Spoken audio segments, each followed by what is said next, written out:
Business തകർന്നതാ. ജീവിതം മൊത്തം തകർന്നപ്പോ തെരുവ് കച്ചവടത്തിന് ഇറങ്ങി. എങ്ങനെയാണ് ഈ ബിസിനസ് തകരുന്നത്? നിങ്ങളുടെ പരിചയത്തില് ഒരു കച്ചവടക്കാരനുണ്ടെങ്കിൽ, ഒരു ബിസിനസ്സുകാരനുണ്ടെങ്കിൽ ഈ വീഡിയോ അദ്ദേഹത്തിന് ഒന്ന് അയച്ചു കൊടുക്കണം കേട്ടോ. ഓക്കെ, ഇനി ഞാൻ പറയാൻ പോകുന്ന കാര്യങ്ങൾ നിങ്ങൾ ശ്രദ്ധിച്ചു കേൾക്കണം.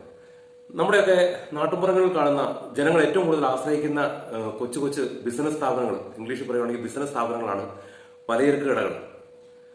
ഒരു റൂം അല്ലെങ്കിൽ മാക്സിമം 2 റൂമിൽ നടത്തപ്പെടുന്ന അവിടെ അരി, പഞ്ചസാര, പലചരക്ക് സാധനങ്ങൾ, മസാലപ്പൊടികൾ, ഇങ്ങനെയുള്ള പഴവർഗ്ഗങ്ങൾ, പച്ചക്കറികൾ, ഇങ്ങനെയുള്ള സാധനങ്ങളൊക്കെയാണ് അവിടെ നിൽക്കുന്നത്. ഈ കഴിഞ്ഞ കൊറോണ കാലത്ത് നമ്മുടെ നാട്ടുപുറങ്ങളിലൊക്കെ നിലവിലുണ്ടായിരുന്നേക്കാൾ കൂടുതൽ കടകളൊക്കെ പലയിടത്തും ആരംഭിച്ചു. ഒത്തിരി സ്ഥലങ്ങളിൽ പുതിയ പുതിയ ബിസിനസ് തുടങ്ങിയിരുന്നു. ഇനിയിപ്പം ഒരു 3 വർഷം കഴിഞ്ഞപ്പോൾ അതിൽ 90% സ്ഥാപനങ്ങളും ഇന്ന് നിലവിലില്ല. അപ്പോൾ അതിനു മുമ്പുണ്ടായിരുന്ന ആ 10, 20, 30 വർഷമായിട്ട് നിലവിലുണ്ടായിരുന്ന കടകൾ ഒഴികെ ബാക്കി കൊറോണയായിട്ട് ബന്ധപ്പെട്ട് തുടങ്ങിയ കടകളെല്ലാം, അതായത് ഒരു തൊഴിലിന് വേണ്ടിയിട്ട് തുടങ്ങിയ സ്ഥാപനങ്ങളെല്ലാം, കച്ചവട സ്ഥാപനങ്ങളെല്ലാം തന്നെ പൂട്ടിപ്പോയി. അപൂർവ സ്ഥലങ്ങളിൽ മാത്രമേ ചിലത്, അതും വളരെ ശോഷിച്ച്. എന്താണ് അതിന് കാരണം? എങ്ങനെയാണ് ഒരു കച്ചവട സ്ഥാപനം നഷ്ടത്തിലേക്ക് വരുന്നത്? ഒരു പലചരക്ക് കടയിൽ അദ്ദേഹത്തിന് ദിവസം എടുത്ത് ചെലവാക്കാവുന്ന തുക എത്രയാണ്? എത്ര രൂപ വരുമാനം കിട്ടിയാൽ അയാൾക്ക് നിലനിൽക്കാൻ സാധിക്കും? ഇതിനെക്കുറിച്ചൊക്കെയാണ് ഞാൻ ഇന്ന് ഈ വീഡിയോയിലൂടെ പറയാൻ പോകുന്നത്. അതായത് ഇത് ഒരു കച്ചവടക്കാരനാണ് ഇത് കേൾക്കുന്നതെങ്കിൽ അദ്ദേഹത്തിന് ഇത് കൂടുതൽ ഉപകാരപ്പെടും. പ്രിയപ്പെട്ടവരെ, ഞാൻ എന്റെ വിദ്യാഭ്യാസ കാലഘട്ടം കഴിഞ്ഞതിന് ശേഷം ഞാൻ എന്റെ ജീവിതത്തിൽ ഏറ്റവും കൂടുതൽ ചെയ്തിരിക്കുന്നതും എനിക്ക് പൊതുവെ വലിയ താല്പര്യമില്ലാത്തതും ആയ ഒരു സംഭവമാണ് ബിസിനസ്. ബിസിനസ് പഠിക്കാനാണ്, അതായത് ഈ കച്ചവടം എന്ന് പറയുന്ന സംഭവം പഠിക്കാനാണ്. എന്തുകൊണ്ടാണ് ഈ തുടങ്ങിയിട്ട് 1 വർഷം 2 വർഷം കഴിയുമ്പോൾ ഈ കച്ചവട സ്ഥാപനങ്ങളൊക്കെ പൂട്ടിപ്പോകുന്നത്? വളരെ ചുരുക്കി കാര്യങ്ങളിലേക്ക് കിടക്കാം. അതായത് ഒരു ദിവസം 10,000 രൂപ വിറ്റുവരവുണ്ടെങ്കിൽ, ഒരു പലചരക്ക് കടയിൽ 10,000 രൂപ വിറ്റുവരവുണ്ടെങ്കിൽ അദ്ദേഹത്തിന് ആ വിറ്റുവരയിൽ നിന്ന് എടുക്കാവുന്ന, അതായത് സ്വന്തം ആവശ്യത്തിന് വേണ്ടി എടുക്കാവുന്ന തുക എന്ന് പറയുന്നത് മാക്സിമം 2,000 രൂപയാണ്. അപ്പൊ നമ്മൾ ചിന്തിക്കും, നമ്മുടെ നാട്ടുമ്പുറങ്ങളിലൊക്കെ ഒരു ദിവസം 10,000 രൂപ വിറ്റുവരവ് കിട്ടുമോ? അതും ഒരു കാര്യം ശ്രദ്ധിക്കുക, അരി, വെല്ലം, പഞ്ചസാര ഇങ്ങനെയുള്ള സാധനങ്ങളാണ് അതിൽ വിറ്റതിൽ ഒരു 70% അതാണെങ്കിൽ അദ്ദേഹത്തിന് ഒരു കാരണവശാലും ആ 10,000 രൂപ വിറ്റുവരവിൽ നിന്ന് 2,000 രൂപ എടുക്കാൻ പറ്റത്തില്ല. മാക്സിമം എടുക്കാവുന്ന തുക 1,000 രൂപയാണ്. ഞാൻ ഈ പറഞ്ഞ വസ്തുക്കൾ ഒരു 30%, ബാക്കി 70% മറ്റ് സാധനങ്ങളാണെങ്കിൽ മാത്രമാണ് ഒരു 2,000 രൂപ എടുക്കാൻ പറ്റുന്നത്. ഇത് പുറകോട്ട് കണക്കൂട്ടുവാണെങ്കിൽ, അതായത് ഈ 2,000 രൂപ എടുക്കാമെന്ന് പറഞ്ഞു, ഒരു പക്ഷേ 2,000 രൂപ മാത്രമേ ഒരു ദിവസം വിറ്റുവരവ് നടന്നുണ്ടെങ്കിൽ എത്ര രൂപ എടുക്കാം? വെറും 400 രൂപയാണ് എടുക്കാൻ പറ്റുന്നത്. അത് ഞാൻ നേരത്തെ പറഞ്ഞതുപോലെ 70% അരിയും പഞ്ചസാരയും അങ്ങനെയുള്ള ചില സാധനങ്ങളാണ് വിറ്റുപോയതെങ്കിൽ അയാൾക്ക് അന്നത്തെ ദിവസം എടുത്ത് ചെലവാക്കാവുന്ന, അതായത് കടയിൽ നിന്ന് ആ പെട്ടിയിൽ നിന്ന് എടുത്ത് ചെലവാക്കാവുന്ന തുക എന്ന് പറയുന്നത് 200 രൂപയാണ്.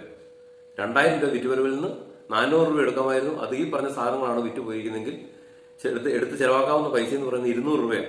അതിൽ കൂടുതൽ അയാൾ എന്തെങ്കിലും കാരണവശാൽ അന്നും അതിന്റെ പിറ്റേ ദിവസവും അതിന്റെ തലേദിവസവും ഒക്കെ ആയിട്ട് അതിൽ കൂടുതൽ പൈസ എടുത്ത് ചെലവാക്കി കഴിഞ്ഞാൽ എന്താ സംഭവിക്കുക? അയാളുടെ കടയിൽ അയാൾ ഇൻവെസ്റ്റ് ചെയ്തിരുന്ന മുതൽ മുടക്ക് തീർന്നുകൊണ്ടിരിക്കും. മനസ്സിലായോ? ഇതിന്റെ പുറമെയാണ് നമ്മുടെ നാട്ടുപുറങ്ങളിൽ ക്രെഡിറ്റ് കൊടുക്കുന്ന ഒരു അവസ്ഥ. അതായത് നമ്മളിപ്പോ ഒരു പ്രൈവറ്റ് ഫിനാൻസിൽ ചെന്ന് കഴിഞ്ഞാൽ നമുക്കൊരു 3,000 രൂപ കടം കിട്ടണമെങ്കിൽ നമ്മൾ ഒരു കുറഞ്ഞത് ഒരു 2 ഗ്രാം സ്വർണം, ഒരു 1.5-2 ഗ്രാമിന്റെ സ്വർണ്ണമെങ്കിലും നമ്മൾ അവിടെ പണയം വെക്കേണ്ടി വരും. എന്നാൽ അപ്പോൾ ഈ പണം കൊടുത്ത ആ ഫിനാൻസുകാരന് അയാൾക്കൊരു ഉറപ്പുണ്ട്, അയാൾക്ക് പൈസ കിട്ടിയില്ലെങ്കിൽ ഈ സ്വർണം ലേലം വിളിച്ചു കൊടുക്കുകയോ മറിച്ച് വിൽക്കുകയോ ചെയ്താൽ അയാളുടെ കൊടുത്ത പൈസ, വായ്പ കൊടുത്ത പൈസ അയാൾക്ക് നഷ്ടപ്പെടുകയായിരുന്നു. പക്ഷെ നമ്മുടെ നാട്ടുപുറങ്ങളിലുള്ള പലചരക്കടക്കാരന്റെ അവസ്ഥ എന്ന് പറഞ്ഞാൽ ഇതല്ല.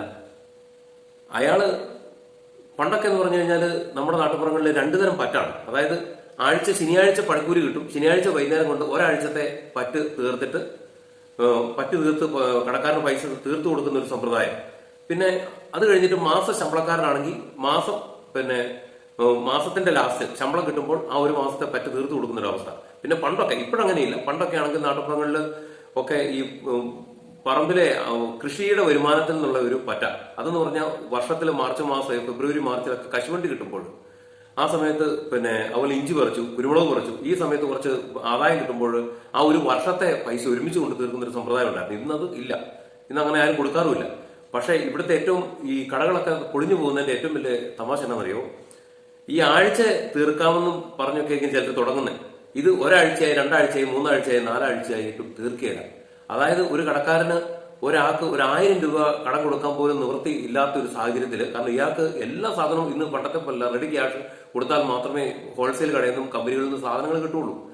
അപ്പം അങ്ങനെ മുന്നോട്ട് പോകുന്ന സാഹചര്യത്തിൽ ഒരാൾ 1000 രൂപ പറ്റിയാൽ പോലും അയാൾക്ക് ബാധ്യതയാണ്, അല്ലെങ്കിൽ പിന്നെ അതുപോലെ ക്യാഷ് കൈ വേണം. അങ്ങനെ ഇരിക്കുന്ന സാഹചര്യത്തിൽ ഒരു ദാക്ഷിണ്യം ഇല്ലാതെ 10, 3000, 5000, 8000 രൂപയൊക്കെ ഒരു വീട്ടുകാർ തന്നെ ഇയാളുടെ അടുത്ത് സാധനം ക്രെഡിറ്റ് മേടിച്ചിട്ട് പൈസ കൊടുക്കാതിരുന്നു കഴിഞ്ഞാൽ അവസ്ഥ ഒന്ന് ആലോചിച്ച് നോക്കി. അങ്ങനെ ഒരു 5-8 വീട്ടുകാരുണ്ടെങ്കിൽ പൈസ ഇത്രയും, ഒരു 10 വീട്ടുകാരുണ്ടെങ്കിൽ 10 ആളുകൾ ഇയാളുടെ അടുത്ത് കടം മേടിച്ചിട്ട് ഇതുപോലെ പൈസ പെൻഡിങ്ങിലായി കഴിഞ്ഞാൽ അവസ്ഥ എന്തായി? അയാളുടെ അലമാരയിലുള്ള സാധനങ്ങളുടെ ക്വാണ്ടിറ്റി കുറയും, അലമാരയിൽ സാധനങ്ങൾ വളരെ കുറയും. കുറച്ച് കഴിയുമ്പോഴത്തേക്കിനും ഒരു 2 മാസം, 4 മാസം, 6 മാസം കഴിയുമ്പോഴത്തേക്കും കടം പൂട്ടും. അപ്പം കടം പൂട്ടിക്കഴിഞ്ഞാൽ എന്താ സംഭവിക്കുക? ഈ കടം മേടിച്ചുകൊണ്ട് പോയ വ്യക്തികളായിരിക്കും പൈസ പിന്നെ തിരിച്ചുകൊണ്ട് കൊടുക്കും. പിന്നെ ഇപ്പൊ പറഞ്ഞത് പലചരക്കടയാണ്. ഈ സമയത്ത് ഒരു സ്റ്റേഷനറി കട നടത്തുന്ന ഒരാളെ സംബന്ധിച്ച് അയാൾക്ക് പിന്നെ ഈ പലചരക്കടക്കാരനെ പോലല്ല, അയാൾക്ക് ഒരു 50% മുതൽ അതിൽ കൂടുതലും ലാഭം കിട്ടുന്ന സാധനങ്ങൾ ചിലതുണ്ടാകാം. 20% മുതൽ 50% വരെ ലാഭം കിട്ടുന്ന സാധനങ്ങളുണ്ട്. അപ്പം ഒരു 10,000 രൂപ വിറ്റൂര് ഒരു ദിവസം വരുന്നുണ്ടെങ്കിൽ അയാൾക്ക് ഒരു 3000 രൂപ ഒക്കെ വേണമെങ്കിൽ എടുത്ത് സ്വന്തം ആവശ്യത്തിന് ഉപയോഗിക്കാം. ഞാൻ പറഞ്ഞത് മനസ്സിലായല്ലോ. അപ്പം ഈ ബിസിനസ് തകരുന്ന എങ്ങനെയാണെന്നറിയോ? ഇപ്പൊ നമ്മുടെ വരുമാനം നമ്മൾ നോക്കി, ഒരു ദിവസം ഇതുപോലെ കട നടത്തിയിട്ട് 2000 രൂപയാണ് വിറ്റുവരവെങ്കിൽ, ഞാൻ ആദ്യം പറഞ്ഞു 200 രൂപയോ 300 രൂപയോ ഒരു 400 രൂപയെ കൂടുതൽ അയാൾക്ക് എടുക്കാൻ പറ്റിയായിരുന്നു. ഇങ്ങനെ ഒരു 1000 രൂപ, 2000 രൂപ അങ്ങനെ കുറഞ്ഞൊരു തുക. അപ്പൊ നമ്മൾ അതിന്റെ കൂടെ ചിന്തിക്കണം കടയുടെ റൂമിന്റെ വാടക. ഇപ്പൊ ഒരു ദിവസം ചിലപ്പം 100 രൂപ, 200 രൂപയൊക്കെ, 400 രൂപയൊക്കെ റൂം വാടകയുള്ള കെട്ടിടങ്ങളുണ്ട്. സെക്യൂരിറ്റി കൊടുത്തിരിക്കുന്നതിന്റെ കണക്ക് വേറെ, അതിന്റെ കൂടുതൽ കറണ്ട് ബില്ലുണ്ട്, ഇയാളുടെ ഒരു പണിക്കൂലി കണക്കൂട്ടണം. അപ്പൊ ഞാൻ ആദ്യം പറഞ്ഞ ആ 10,000 രൂപ വിറ്റുവരവ് കിട്ടിയാൽ മാത്രമേ ഇയാൾക്ക് സത്യത്തിൽ പിടിച്ചു നിൽക്കാൻ പറ്റുള്ളൂ. കാരണം ഒരു 400 രൂപ അയാൾക്ക് കറണ്ട് ബില്ലടക്കം 400 + 500 രൂപ ഒരു ദിവസം അങ്ങനെ തന്നെ മാറ്റി വെക്കണം. പിന്നെ ഇയാളെ സംബന്ധിച്ച് ഇയാൾക്ക് ഒരു 700 രൂപ മാറ്റി വെക്കണം. അങ്ങനെ 500, 700, 200, 1200 രൂപ മാറ്റി വെച്ചതിന് ശേഷം പിന്നെ എന്തെങ്കിലും ഉണ്ടെങ്കിൽ കടയിൽ ലാഭം എന്ന് പറയാനുള്ളൂ. പറഞ്ഞു മനസ്സിലായോ? ആ അവസ്ഥയിൽ ഈ 10,000 രൂപ വിറ്റുവരവ് കിട്ടുന്നിടത്ത് ഒരു മാസക്കാലം മേലെ ഇയാൾക്ക് 2000 രൂപ വിറ്റുവരവ്, അല്ലെങ്കിൽ 3000 രൂപ മാത്രമേ വിറ്റുവരവുള്ളെങ്കിൽ ഇയാൾക്ക് പണിക്കൂലിയില്ല, ലാഭവും ഇല്ല. പിന്നെ ആകെയുള്ളതെന്നാ ഈ കടയിലേക്കുള്ള ആ കടയുടെ കെട്ടിടത്തിന്റെ റൂം വാടക മാത്രമേ ഉള്ളൂ. ഇതിന്റെ പുറമെ പിന്നെ പുറത്തേക്ക് ക്രെഡിറ്റ് കൂടെ പോയാലും, ഇതിന്റെ പുറമെ ക്രെഡിറ്റ് കൂടെ പോയി കഴിഞ്ഞാൽ അവസ്ഥ എന്നാ? തീർച്ചയായിട്ടും ബിസിനസ് പൊളിയും. അപ്പം ഒരാഴ്ച നോക്കി, 2 ആഴ്ച നോക്കി, 1 മാസം നോക്കി, 2 മാസം നോക്കി, ഇയാളുടെ മുതൽ പതുക്കെ കുറഞ്ഞുകൊണ്ടിരിക്കുന്നു. മുതൽ ആണ് തീർന്നുകൊണ്ടിരിക്കുന്നത്, ലാഭത്തിന്റെ കണക്കോടൊന്നും ഇല്ല. അപ്പൊ അങ്ങനെ വരുമ്പോൾ ബിസിനസ് പൊളിയും. അപ്പം ഈ ബിസിനസ് തകരുന്നതിന്റെ ഒന്നാമത്തെ കാര്യം എന്ന് പറയുന്നത് ദുരഭിമാനമാണ്. അതായത് മറ്റുള്ളവരെന്ത് വിചാരിച്ചോളൂ. സ്കൂൾ വിദ്യാഭ്യാസം കാലഘട്ടം കഴിഞ്ഞ കാലം മുതൽ ഫുട്പാത്തിൽ മുറുക്കാൻ കച്ചവടം ഉൾപ്പെടെ, കാപ്പി കച്ചവടം, ഉത്സവപ്പറമ്പുകളിൽ കാപ്പി കച്ചവടം ഉൾപ്പെടെ നിരവധി ബിസിനസ് ചെയ്തിരിക്കുന്ന ഒരു വ്യക്തിയാണ്. ബിസിനസ്സിലൂടെയാണ് ഞാൻ ഒരു വീട് വെച്ചതും ഒരു വണ്ടി മേടിച്ചതും. ഞാൻ എന്റെ ജീവിതത്തിൽ സാമ്പത്തികമായിട്ട് രക്ഷപ്പെട്ടതൊക്കെ ബിസിനസ്സിലൂടെ. പക്ഷെ എന്റെ ജീവിത ചരിത്രത്തിൽ ഇന്ന് വരെ ബിസിനസ് ചെയ്ത് തകർന്ന ഒരു കേസേ ഇല്ല. എന്തുകൊണ്ടാണെന്നറിയോ? ബിസിനസ് ഞാൻ ഈ പറഞ്ഞ പോലെ നമ്മൾ ഒരു കണക്കുണ്ട്. ഈ കണക്ക് കൂട്ടുമ്പോൾ നമുക്കറിയാം ഇത് നഷ്ടത്തിലേക്കാണോ പോകുന്നത്. നഷ്ടത്തിലേക്കാണോ പോകുന്നെങ്കിൽ ഒന്നും നോക്കിയാൽ അവിടെ നിർത്തും പരിപാടി, അവിടെ നിർത്തും. പിന്നെ നമുക്ക് ആഴ്ചകളോളം കിട്ടാവുന്ന കടം ഇട്ടേക്കുകയില്ല. ഒരു കടയിൽ സാധനം കടം കൊടുത്തിട്ടുണ്ടെങ്കിൽ പിറ്റേ പ്രാവശ്യം ആ പൈസ മേടിച്ചെടുക്കും. അതിനുശേഷം മാത്രം പിന്നെ നമ്മൾ കടം കൊടുക്കുള്ളൂ. ഒരാഴ്ച ഒരു കട കൊണ്ട് 500 രൂപ സാധനം കടം കൊടുത്തു, അതിന്റെ പുറത്ത് പിന്നെ പിറ്റേ ആഴ്ച ആ പൈസ മേടിച്ചെടുക്കേണ്ടതിന് പകരം അതിന്റെ പുറത്ത് പിന്നെയും കൊണ്ടോട്ട് 500 രൂപ കടം വെച്ച് കഴിഞ്ഞാൽ എന്താ അവസ്ഥ? 500 + 500 1000 ആയി. ഇതുപോലെ ഒരു 10 കടയിലാക്കി കഴിയുമ്പോഴത്തേക്കിനും എത്രയായി? 2 ആഴ്ച കഴിയുമ്പോഴത്തേക്കും 10,000 രൂപ വരെ പുറത്തായി. നമുക്ക് നമ്മുടെ മുതല് വല്ലവനും കൈ കിടക്കുക. നമുക്ക് ബിസിനസ് ചെയ്യാൻ പറ്റുമോ? മുന്നോട്ട് പോവോ? അപ്പം ഇതുപോലെ ഈ ഒരന്തവും ഇല്ല കുന്തവും ഇല്ലാത്ത രീതിയിൽ കച്ചവടം ചെയ്യുന്നവർക്കാണ് തകർച്ച വരുന്നത്. അതുപോലെ ആഴ്ചയിൽ ശനിയാഴ്ച ഒരാഴ്ച ഒരു 1000 രൂപ കടം കൊടുത്തു, ഒരു വീട്ടുകാരന് കടം കൊടുത്തു. 1000 രൂപ ശനിയാഴ്ച ആകുമ്പോഴത്തേക്കും തരുന്നില്ല എന്നുണ്ടെങ്കിൽ അവിടെ ബ്രേക്ക് ചെയ്യണം. ആ കസ്റ്റമർ പൊക്കോട്ടെ. ആ കസ്റ്റമറെ പിന്നെ വെച്ചോണ്ടിരിക്കാൻ നോക്കിക്കഴിഞ്ഞാൽ അവൻ പിന്നെ ഈ 1000-ന് പകരം 10,000 തിന്നു തരും, വിഴുങ്ങിയിട്ട് പോകും. അവൻ നമുക്ക് തരത്തില്ല. പിന്നെ ഇവിടെ സംഭവിക്കാൻ പോകുന്നതെന്ന് വെച്ചാൽ രണ്ടിലൊന്നും ഉറപ്പാ. ഒന്ന് നമ്മുടെ മുതൽ പോവും, അല്ലെങ്കിൽ നമ്മുടെ ബന്ധം പോവും. അതിലേത് പോകണം എന്നുള്ളത് നമ്മൾ ചിന്തിക്കണം. മനസ്സിലായോ? ഇതിലേത് പോകണം? മുതൽ പോകണോ ബന്ധം പോകണോ? മുതൽ പോകാതിരിക്കുന്നതാണ് ഏറ്റവും ബെറ്റർ. ബന്ധം പോകണമെങ്കിൽ പൊക്കോട്ടെ. ഇതുപോലെ തന്നെ കറങ്ങി തിരിഞ്ഞ് വേറെ കടക്കാരനെ പറ്റിച്ചിട്ട് വരുന്നത് നാളെ നമ്മുടെ കസ്റ്റമറായിട്ട് വരും. അതാണ് നമ്മൾ ചിന്തിക്കുന്നത്. ഇതുപോലെ തന്നെ പല കടക്കാരുണ്ട്. അവിടെ പറ്റിക്കുന്നവർ എന്ത് ചെയ്യും? നാളെ തിരിച്ചിവിടെ വരും. അപ്പം നമ്മൾ പറ്റിക്കപ്പെടാതിരിക്കുക എന്നുള്ളതാണ് ഏറ്റവും പ്രധാനം. മനസ്സിലായോ? അപ്പം ബിസിനസ് എന്ന് പറയുന്നത് ഒരു കാരണവശാലും നഷ്ടത്തിൽ വരത്തില്ല, നഷ്ടം വരത്തേയില്ല. അത് ചെയ്യേണ്ട രീതി ചെയ്താലും. ഇതിനെക്കുറിച്ചൊന്നും യാതൊരു ഐഡിയ ഇല്ല, യാതൊരു പിടിപാടും ഇല്ലാതെ ഒരു കച്ചവടം ചെയ്യാനായിട്ട് ഇറങ്ങിക്കഴിഞ്ഞാൽ 8 നില പൊളിയും. ഒരു ആവേശത്തിന്, ഒരു ആഘോഷത്തിന് ഇഷ്ടം പോലെ കടം കൊടുക്കും. ഓരോ കടക്കാരൊക്കെ എടുത്ത് കാണിക്കും 2-3 ബുക്ക്. ഈ ബുക്ക് എന്നാണെന്നറിയോ? അയാള് കണക്കെഴുതി പഠിച്ചൊന്നുമല്ല. ഈ നാട്ടുകാർക്ക് കടം കൊടുത്തതിന്റെ കണക്ക് എഴുതി വെച്ചിരിക്കുന്നത്. ഒരു കടക്കാരനോട് പറഞ്ഞാൽ 3 ലക്ഷം രൂപ കിട്ടാറുണ്ട്. ഒരു കടക്കാരനോട് പറഞ്ഞാൽ കൊറോണ സമയത്ത് തുടങ്ങിയതാ, 2 വർഷം 3 വർഷം കൊണ്ടായിട്ട് കടം നിർത്തേണ്ട അവസ്ഥ വന്ന സാഹചര്യം വന്നപ്പോൾ 8 ലക്ഷം രൂപ കിട്ടാറുണ്ട്. ഇതിൽ 20,000 രൂപയൊക്കെ കൊടുക്കാനുള്ള വീട്ടിൽ ചെന്ന് പൈസ ചോദിക്കും. പ്രാഗ് വന്നു പറയും. മേടിച്ച് തിന്നേച്ചിട്ട് കടക്കാരനെ പ്രാഗിട്ട് വല്ല കാര്യമുള്ളൂ. പിന്നെ ഇതിന്റെ കൂട്ടത്തിൽ ഫൈനലായിട്ട് ഒരു കാര്യം കൂടെ പറയാം. പ്രത്യേകിച്ച് നമ്മുടെ കേരളം, നമ്മുടെ നാട്ടുപുറങ്ങളിലുള്ള പല കുടുംബങ്ങളും പല ആളുകളും രക്ഷപ്പെടാത്തതിന്റെ കാരണം എന്താ പറയുക? ഈ നിങ്ങൾ ഏത് മതസ്ഥനായിക്കോട്ടെ, എല്ലാ മതത്തിലും ദൈവത്തിന്റെ ഒരു നീതി എന്ന് പറഞ്ഞൊരു സാധനമുണ്ട്. അതായത് ഉത്തിരിപ്പ് കടം എന്ന് പറഞ്ഞൊരു സാധനമുണ്ട്.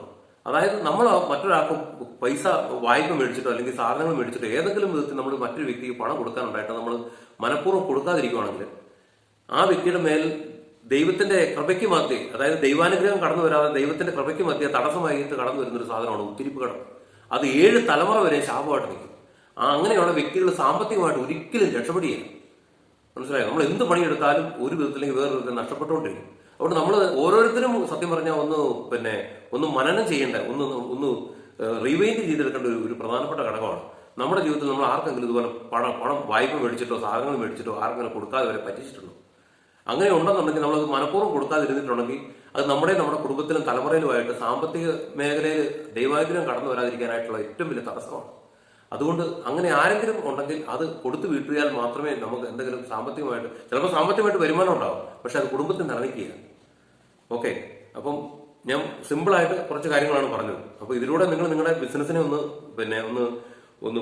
വിലയിരുത്തി നോക്കുക. ഏത് വിധത്തിലാണ് പോകുന്നത്? നഷ്ടമാണോ? നിർത്തിക്കളയുക. അത് തുടർന്നുകൊണ്ട് പോയിട്ട് അതുപോലെ കച്ചവടം നിർത്തിയിട്ട് നിങ്ങൾക്ക് കടം പോയ പൈസ കിട്ടാനുണ്ടെങ്കിൽ കിട്ടാൻ നിൽക്കരുത് കേട്ടോ. അത് നിർത്തുന്നതിന് മുമ്പ് നിങ്ങൾ ഈ വ്യക്തികളെ കണ്ട് നിങ്ങൾ മാക്സിമം ഇംപ്രസ് ചെയ്ത് നിർബന്ധം ചെലുത്തി നിങ്ങൾ ആ പൈസയൊക്കെ മേടിച്ചെടുക്കണം. മനസ്സിലായോ?